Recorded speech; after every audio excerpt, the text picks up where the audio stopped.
In running, you've all seen the sprinter and the marathoner. One looks like an 80s movie character, and the other, like he's had too many crash course diets. They're both runners, so how come they don't look alike? Simple. They practice different sports. It's explosive strength versus endurance. The answer is in the way these athletes train their muscles. What you need to know about muscles is that they contain different fibers, fast twitch and slow twitch. A sprinter will primarily train his fast twitch fibers. These react instantly and work super fast, but quickly run out of power. When trained, fast twitch fibers naturally become big and heavy. On the other hand, a marathoner uses mostly his slow twitch fibers, not as reactive and speedy as their fast twitch brothers, but they can work non-stop for hours. Even when trained, these fibers remain slim and light.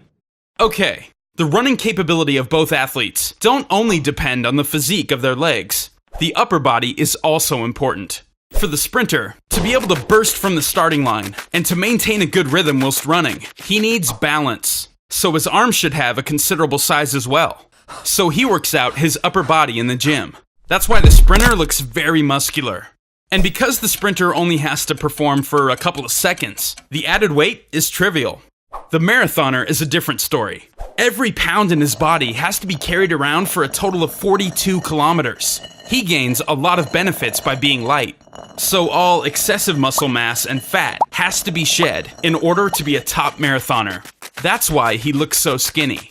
On top of the difference in training, genetics also play a part.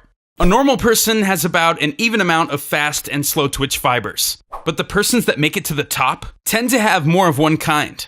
So even untrained, they wouldn't have the same physical appearance. The sprinter and the marathoner, both runners, yet different athletes.